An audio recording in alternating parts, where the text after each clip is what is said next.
Vamos a um exemplo bem bobo para contextualizar um pouco o uso dessas duas abordagens e a gente dar uma olhada no que é mais interessante. Imagino que já esteja claro que a abordagem com a release seja mais interessante para a maioria dos casos, mas vamos dar uma olhadinha num exemplo. Programa mais besta possível com vetores que eu possa imaginar. Eu quero uma agenda de contatos. Eu quero implementar uma agenda de contatos simplesmente onde eu vou guardar o nome e um número de telefone de cada contato. Só isso. E eu vou ter inicialmente as funcionalidades de inserir um contato na agenda e pesquisar por nome. Então vamos fazer um parêntese para a gente entender essa linguagem, né, visual do diagrama de classe. Essa agenda aqui está representando simplesmente os requisitos. Vamos se livrar desse ícone aqui. A gente não vai tratar como é que a gente escreve requisitos num exemplo bobo desse. Mas a gente precisa entender, enquanto programador, a gente precisa saber ler um diagrama de classes, saber o que esses elementos visuais nos dizem e saber, sobretudo, como traduzir isso em código-fonte. Então, essas duas caixas nesse diagrama de classes, certo? O todo é o diagrama de classes. Essas duas caixas nos indicam duas classes. Na parte de cima estão os nomes das classes. E na parte de baixo das caixas estão os nomes dos atributos e dos métodos.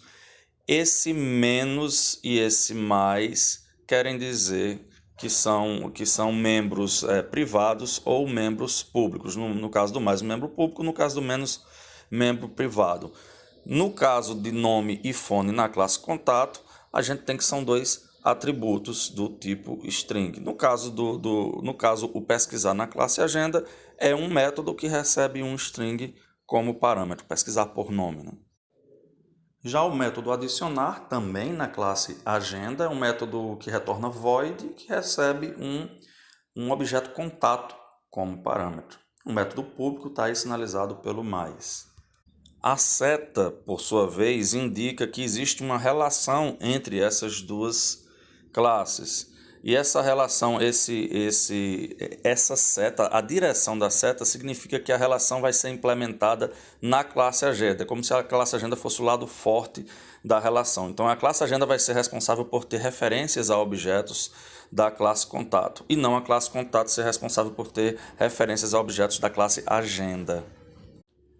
E finalmente a gente tem esse asterisco, que é a cardinalidade da relação, que vai quantificar essa relação. Esse asterisco nessa ponta específica aí da relação quer dizer que uma agenda, um objeto agenda, vai se relacionar com vários objetos contato. A gente poderia colocar no lugar desse asterisco, poderia colocar um N também. Esse é o famoso relacionamento 1 para N.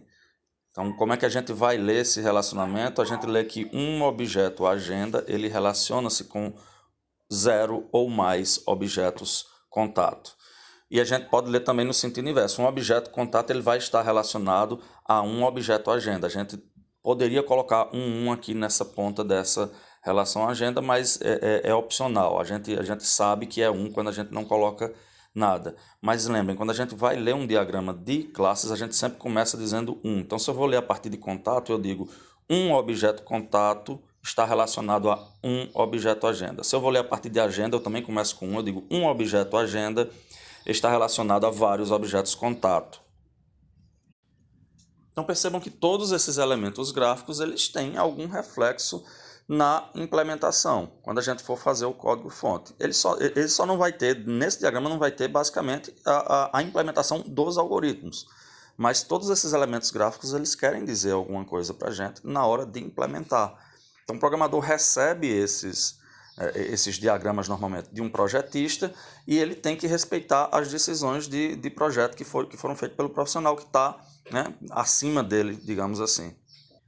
Claro que pode, na hora da implementação, pode aparecer a necessidade, o programador pode identificar a necessidade de colocar um ou outro método a mais, uma ou outra informação a mais, mas ele tem que respeitar os métodos e as assinaturas que foram definidas pelo projetista, os nomes das classes e, sobretudo, os relacionamentos. Então, se o projetista definir uma relação de 1 para muito, você não pode ir lá e mudar essa relação de 1 para 1. Se o projetista definiu os nomes dos atributos como nome e fone, você tem que respeitar, colocar o nome e fone, tem que respeitar os tipos de nome e os tipos de fone, o tipo de nome e o tipo de fone, no caso string.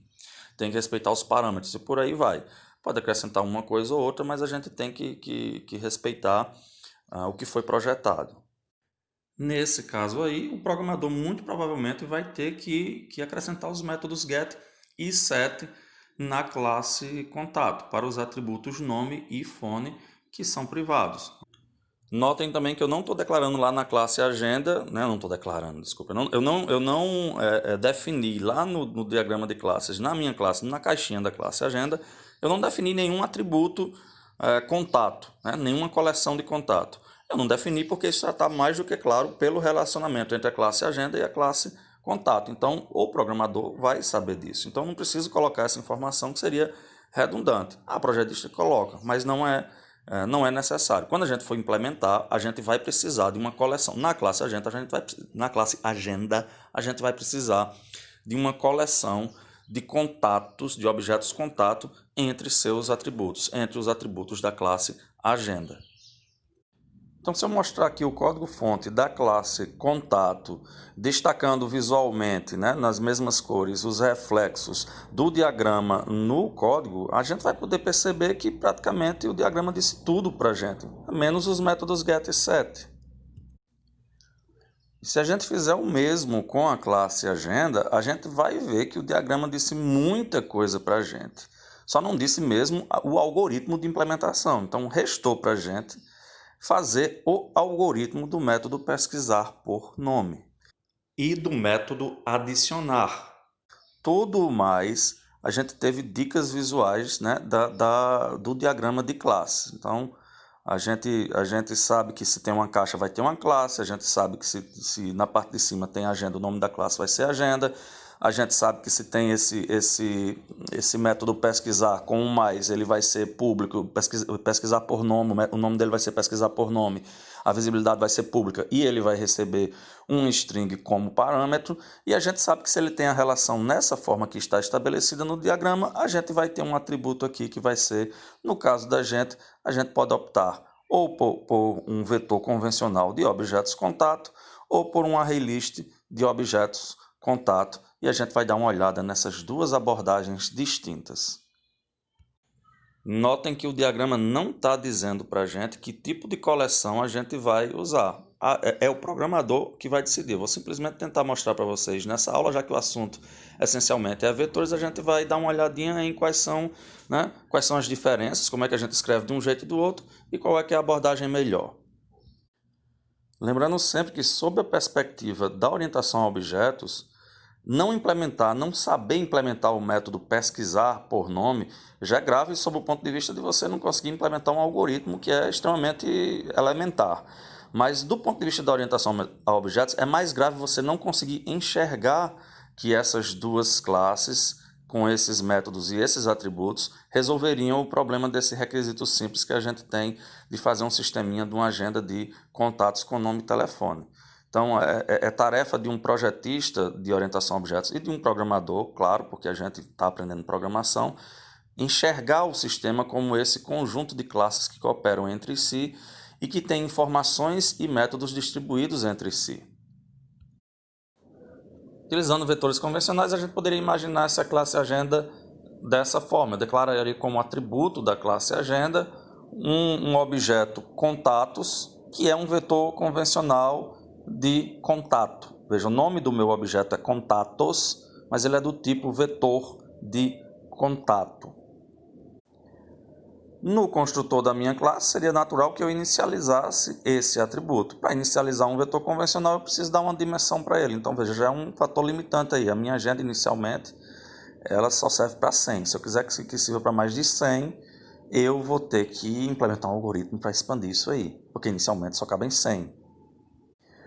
Método para inserir alguém na agenda. Eu recebo um contato como parâmetro, eu preciso colocar esse meu contato no vetor contatos, que é um atributo de qualquer objeto agenda. Então vamos pensar, eu sou um objeto agenda. O que é que eu estou enxergando dentro desse método? Eu enxergo um contato que eu recebi como parâmetro e um vetor de contatos que eu enxergo como atributo. Eu sou um objeto agenda. Então qual é a minha missão? Colocar isso que eu recebi como parâmetro lá dentro desse meu atributo, que é um vetor de contatos. Mas onde eu vou colocar? A verdade é que nessa abordagem com vetores convencionais, com essas informações que a gente tem aí, a gente não sabe. Uma possibilidade é a gente fazer uma iteração, a gente fazer um for, a gente fazer um laço para descobrir qual é a primeira posição que tem um contato nulo. E aí, nessa primeira posição que a gente tem um contato nulo, a gente ia e colocava esse objeto que a gente recebeu como parâmetro. Mas veja, já requereria uma iteração, já requereria um comando de repetição simplesmente para acrescentar um cara a um vetor. Alternativamente, a gente poderia manter essa informação de qual é a próxima posição disponível. Mas aí já soa também como gambiarra. Veja, eu sou um objeto agenda e agora eu tenho que manter agora um númerozinho inteiro próximo, que quer dizer qual é o índice do próximo, o próximo índice disponível dentro do meu vetor. Fica meio estranho. São duas abordagens possíveis. A abordagem mais rápida, né, que vai inserir o cara mais rapidamente na agenda, é essa, colocando o próximo, porque eu vou inserir sem precisar fazer nenhum comando de repetição. A abordagem mais lenta é a abordagem usando o comando de repetição e tirando esse atributo próximo. As duas abordagens são ruins. Não estou dizendo que não funcionam, estou dizendo que são ruins. A gente ficar fazendo uma repetição cada vez que vai colocar um cara numa agenda é ruim. A gente vai ter milhares dentro de um mesmo sistema, a gente vai ter milhares de situações em que a gente vai ter esse tipo de relação entre duas classes. A gente sempre tem que ficar mantendo um próximo para saber onde é que a gente vai colocar o próximo cara a ser inserido. É uma chatice enorme, né? Os nossos sistemas não vão ter só um caso desse de uma relação, isso é uma relação de um para muitos entre objetos. Eu tenho uma agenda, ela tem muitos contatos. Essa relação existe nos sistemas em uma quantidade enorme. Então, em todas as vezes que a gente fosse refletir isso no código-fonte, a gente teria que manter, ou que fazer essa iteraçãozinha chata, né, essa repetição, ou que manter essa variável próxima. A gente ia ter que replicar essa solução muitas vezes. Então, ambas as soluções são ruins. E ambas as soluções são ruins basicamente porque esse recurso do vetor convencional não é o ideal para lidar com esse tipo de situação.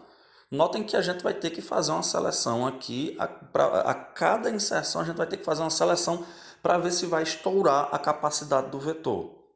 E isso vai ser em todos os casos no nosso sistema em que ocorrer essa relação 1 para muitos, a gente vai ter que ficar fazendo esse teste para saber se estourou, se vai estourar, se está para estourar. E se tiver para estourar, a gente já vai ter que fazer um algoritmo para expandir o vetor. Então, veja, já é uma complicação a mais que a gente vai ter que fazer várias vezes e replicar várias e várias vezes. Antes da gente prosseguir, vamos ver logo como é que ficaria o nosso mundo paralelo com a ArrayList. Eu teria minha classe agenda, onde eu declararia um atributo contatos, que será do tipo ArrayList de contato. Então, declaração basicamente não é nada tão complicado, né? Basicamente o nível de complexidade é a mesma do outro, não tenho que fazer muita coisa não. Já no construtor, eu inicializaria minha variável contatos, que é uma coleção de objetos contato, eu inicializaria dando um new no ArrayList, não preciso passar a capacidade inicial. Posso até passar a capacidade inicial, mesmo que eu passe a capacidade inicial, o meu ArrayList não vai ficar limitado àquela capacidade inicial. Então essa parte aqui a gente já começa a ter um pouco mais de flexibilidade a partir da instanciação. Para adicionar o meu método equivalente a adicionar no mundo do ArrayList, seria simplesmente chamar o método add. Ele vai acrescentar aquele meu contato na primeira posição disponível do meu vetor. Então, está bem mais simples do que aquela outra solução. Não preciso criar uma variável a mais, um atributo a mais, e eu não preciso implementar eu mesmo nenhum tipo de repetição. Tampouco eu preciso de um if para saber se já expandiu, se já ultrapassou a capacidade inicial, nem preciso de um algoritmo para expandir o meu vetor, nem nada desse tipo. Simplesmente eu chamo o método add. Percebam, pessoal, não tem realmente almoço grátis em computação. A gente não está tendo esse trabalho. Provavelmente os programadores da classe ArrayList tiveram esse trabalho de se preocupar em quem é o próximo, de se preocupar em expandir vetor, de se preocupar em fazer o teste para ver se a capacidade está chegando até o limite. A gente simplesmente não quer saber, a gente não precisa saber. Essa é a moral da história. A coisa funciona, eles fizeram de uma forma genérica que a gente pode usar para vetor de qualquer coisa. Se quiser fazer um vetor, uma coleção do cão chupando manga, vai funcionar através dos array-lists e a gente simplesmente está se aproveitando disso que é funcional.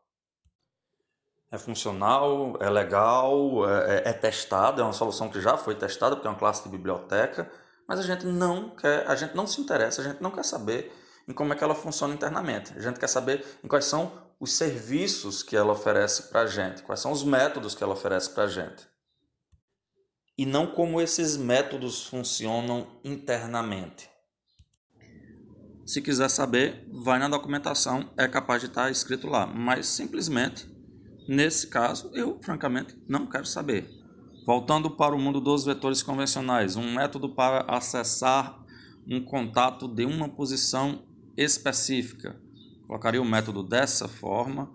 A implementação seria bem simples, simplesmente retornar a indexação daquele índice que foi passado como parâmetro. Mais uma vez eu peço que a gente se coloque no papel de um objeto agenda. Eu sou um objeto agenda dentro deste método. O que é que eu enxergo? Que informações eu enxergo? Se a gente não conseguir pensar nisso, a gente não resolve nada. Então, eu enxergo um índice que eu recebi como parâmetro e eu enxergo um vetor de contatos. Eu quero retornar o contato que está naquele índice. Qual é a forma que eu tenho para fazer isso? A indexação. Então, eu uso a indexação e retorno, né, o que a indexação me dá, que é um objeto contato que está naquela posição. Ah, se não tiver ninguém lá naquela posição, retorna nulo. Ah, se eu botar uma posição além do que da capacidade do vetor, vai dar alguma exceção em tempo de execução, o programa vai parar. Como a gente evitaria uma catástrofe dessa? Uma seleção simples. Para fazer uma seleção simples, a gente precisa de uma pergunta que vai redundar em verdadeiro ou falso, a chamada expressão booleana. Se fosse em português, a gente perguntaria, olha, se há capacidade suficiente, faça esse retorno. Se não, retorne nulo. Mas, infelizmente, os nossos computadores, os nossos compiladores, eles não entendem português, né? Nem a gente entende português direito, quanto mais um compilador Java, no caso da gente. Então a gente precisa de uma expressão que reflita essa pergunta. Se a gente precisa de uma expressão, a gente precisa trabalhar em cima das nossas informações. Que informações a gente enxerga aqui? Que variáveis a gente enxerga aqui? Nesse caso, a gente enxerga simplesmente o i e o vetor, o i que a gente recebe como parâmetro, e o vetor de contatos, que é um atributo que a gente enxerga. Então, felizmente, esse vetor de contatos é um objeto e ele sabe o próprio tamanho. Então, a gente pode, se a gente escrever contatos.length, isso vai nos dar a capacidade total, vai nos dar um número inteiro, que é a capacidade total desse vetor convencional. Então, a gente pode comparar este i com a capacidade total, né? Comparar através de um operador relacional, e a gente vai ter a nossa resposta verdadeira ou falsa, que vai nos dizer se existe ou não existe, se aquele índice ele está ou não está nos limites aceitáveis para esse vetor. Essa, claro, é uma preocupação que a gente também vai ter lá no nosso mundo paralelo, então esse método vai ficar muito parecido quando a gente estiver tratando no mundo do array list. No nosso exemplo com array list, a gente vai ter realmente essa seleção. Também a gente vai mudar um pouco, porque a gente não sabe o tamanho de um array list convencional através de uma propriedade, né? Aquele contatos.length, aquilo é uma propriedade do objeto contatos que representa um vetor convencional. A gente sabe, no mundo dos array lists, a gente sabe através do método size. E ele não retorna a capacidade total do vetor. A gente sabe que tem um vetor subjacente lá naquele array list. Dentro daquele array list, a gente sabe que tem um vetor convencional, onde ele vai armazenando e escondendo as coisas da gente. Mas esse size ele retorna a quantidade de elementos que foram efetivamente acrescentados ali. Então esse é até um pouquinho mais efetivo. Naquele lado lá, aquele if, né, com o length, ele vai retornar verdadeiro, desde que a gente não tenha adicionado nada além. Se a gente adicionar um cara só e tiver mais 99 nulos, ele vai retornar verdadeiro se a gente pedir o índice 10, o índice 20, quando não deveria retornar. A gente precisava até melhorar aquela expressão lógica lá. Essa daqui não, ele já retorna realmente. Se eu coloquei só um cara no meu vetor e eu pedi o índice 5, esse size já vai retornar, esse size vai retornar 1 e o if vai falhar se eu quiser saber qual é o cara que está na posição 5. Então, são soluções muito parecidas, mas essa ainda é sutilmente melhor, essa solução com o ArrayList. A gente precisaria elaborar um pouquinho mais a solução, não vou tratar disso aqui, tá certo? A gente precisaria elaborar um pouquinho mais a solução com vetores convencionais para que ela ficasse equivalente a essa solução com ArrayLists. E vamos finalmente ao método pesquisar. Finalmente não vai ter mais outros métodos, mas vamos ao nosso método pesquisar no mundo dos vetores convencionais. Vamos tirar aqui esse método que aqui está. Vejam, o método vai continuar na classe. Eu estou tirando simplesmente para ficar a visualização, ficar mais fácil de cada método. O método pesquisar, a gente vai precisar de uma repetição para que a gente acesse cada um dos elementos do nosso vetor. E a gente vai precisar de uma seleção para que, em acessando cada um desses elementos, eu compare o nome que eu recebi como parâmetro, que é meu critério de busca, com o nome que está no objeto que eu estou acessando, que está lá no meu vetor. Se eu fizer um teste e esses nomes forem iguais, se esse teste é positivo, eu retorno diretamente aquele objeto. Se eu passar por esse comando de repetição e sem achar ninguém, é porque o cara não está no meu vetor, eu vou lá e retorno nulo. O que tem a mais aqui é que eu não preciso percorrer. A partir do momento que eu achei um cara nulo, como o meu vetor, nessa abordagem convencional, na maioria das vezes ele vai ter muita gente nula lá no vetor e alguns, né, que não nulos, eu não preciso. Se eu achar o primeiro cara nulo, eu não preciso mais ir para frente, porque eu sei que está todo mundo nulo dali em diante. Então posso incrementar um pouco minha condição aqui, para que efetivamente eu não percorra o vetor inteiro. Então esse for aí eu costumo chamar que é o for das cavernas. Esse é um for bem antigão, onde a gente usa os índices para acessar cada um dos elementos. Existe um for mais moderno, a gente pode usar com esse tipo de vetor, esse for mais moderno, mas aí a gente precisaria fazer a condição, se o cara for nulo, a gente precisaria fazer a condição dentro do for. Então vamos mostrar aí cada uma das soluções. A solução com o for das cavernas, o for antigão, acessando em cada índice, é dessa forma. O meu índice começa em 0, né? O meu i vai até o tamanho do vetor, certo? Então, na verdade, ele vai até o tamanho do vetor menos 1, porque eu estou colocando aí menor e não menor igual. E eu vou acrescentar a condição aqui, né?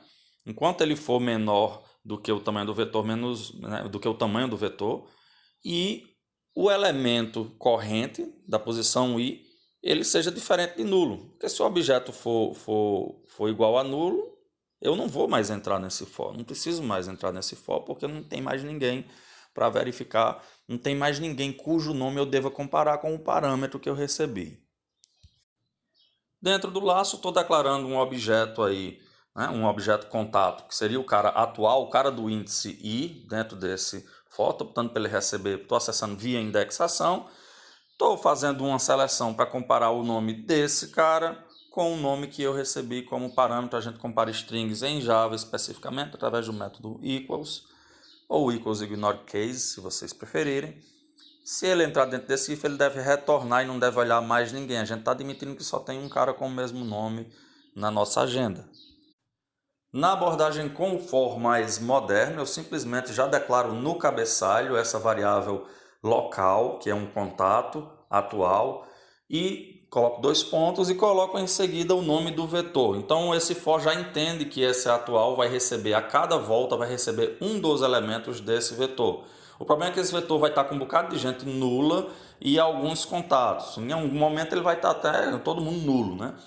Então eu tenho que fazer o if para saber se eu cheguei num canto, né? Se eu cheguei no momento em que alguém tá nulo, eu preciso fazer aquela coisa que estava na condição do for anterior, eu vou ter que fazer aqui, vou ter que fazer um if aqui para parar o meu laço. Então se eu achar um cara nulo, né? Se o atual for nulo, eu já retorno diretamente nulo. Aí eu faço a condição também, se o nome do atual for igual ao nome que eu recebi como parâmetro, retorno o atual. E se eu sair do for, retorno o nulo, porque eu não achei ninguém. Esse caso final aqui só vai acontecer se todos os elementos do meu vetor estiverem preenchidos. Aí eu passar um nome que não está lá, não consta lá entre os nomes de nenhum contato. Aí eu vou percorrer esse vetor inteiro, não vou achar ninguém, vou para o final do for, retorno nulo. Quando é que eu uso o for moderno? Quando é que eu uso o for das cavernas? Uso o for moderno quando você não precisar manipular os índices, que ele é bem mais simples, você não precisa botar índice nenhum. Você coloca simplesmente o nome da variável que vai receber cada item da coleção, declara a variável, coloca lá o nome dela e coloca o nome da coleção, né, cujos itens serão atribuídos a essa variável local. Volta após volta. Então é bem mais simples e fácil de se entender. É justamente esse for que a gente vai usar lá no que a gente vai usar no mundo paralelo dos vetores das coleções com ArrayList. Então a gente pode simplesmente declarar uma variável local atual que vai percorrer esse vetor, esse ArrayList de contatos, essa coleção contatos, e aí ele vai ser atribuído, né, a cada volta do for vai ser atribuído cada um dos elementos dessa coleção. Qual é a vantagem aqui? A gente sabe que ele não vai, a gente sabe que ele vai percorrer tão simplesmente os elementos que efetivamente foram acrescentados à nossa coleção. Então a gente não precisa mais fazer aquele teste dos nulos, admitindo que a gente está tomando precaução para a gente não adicionar objetos nulos na nossa coleção. Então a gente não precisaria daquele teste. Aliás, a gente não está tomando essa precaução, mas isso é facilmente, né? Vou deixar como exercício. Inclusive, vocês podem fazer isso alterando o método adicionar, acrescentando uma seleção lá. Se o objeto for igual a nulo, vocês retornam e não fazem nada, né? Mais especificamente, se o objeto passado como parâmetro para o método adicionar, se ele for nulo, vocês não têm que adicioná-lo ao vetor contatos. É simplesmente retornar.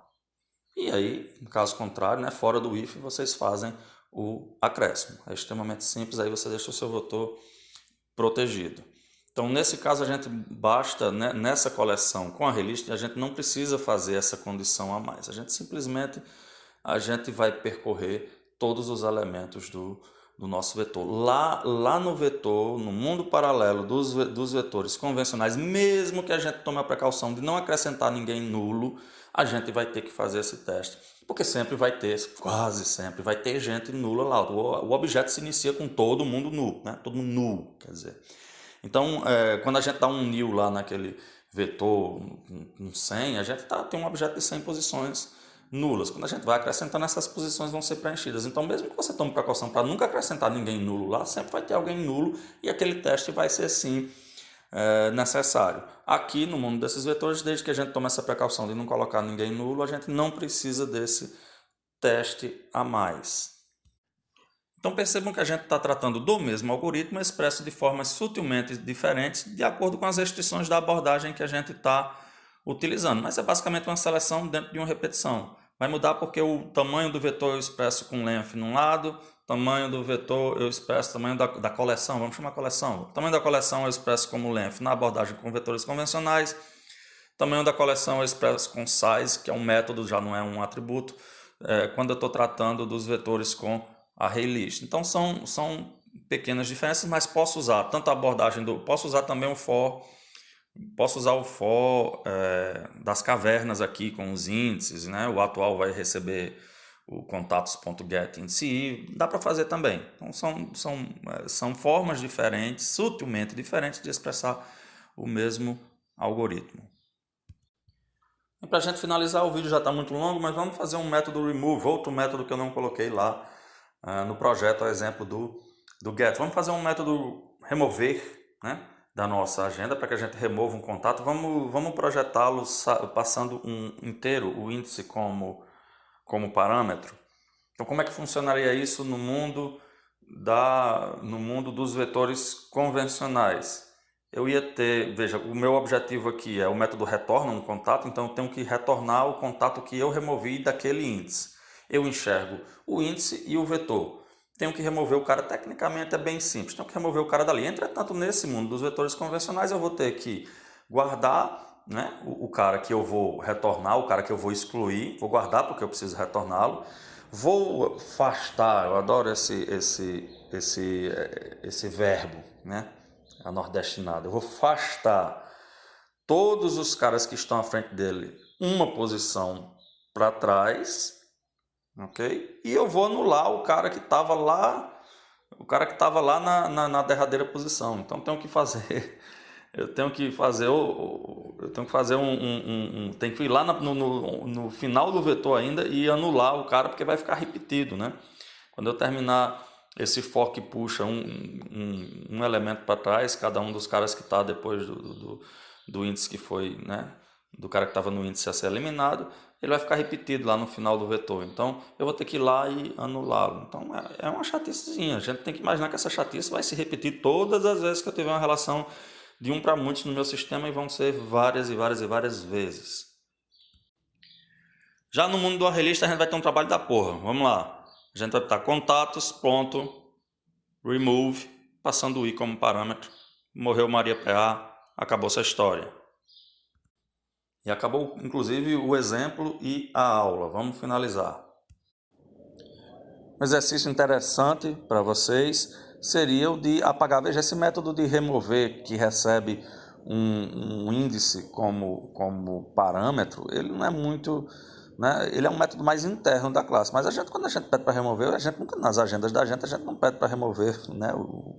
A gente não passa um número inteiro como parâmetro para remover o cara que está na posição 10 ou 5, né? A gente pode de repente passar o nome do cara como parâmetro, e a agenda faz a remoção. Então escreva um método desse, um método remove, que vai receber o nome do cara como parâmetro, vai retornar o contato que será removido, retorna nulo, obviamente, se esse contato não for removido, se esse contato não constar, se o contato com aquele nome que foi passado como parâmetro não constar entre os contatos da agenda, vai ser retornado nulo. Se ele constar, vai ser retornado o contato que foi excluído, e vai ser realizada a exclusão da agenda. Então fica aí como exercício para vocês. Testem, escrevam essas classes, façam exercício, testem pela ferramenta que vocês acharem mais conveniente. Sugiro que usem o BlueJ, sei lá que ferramenta vai servir na época que vocês estiverem vendo isso, ou a ferramenta da preferência de vocês,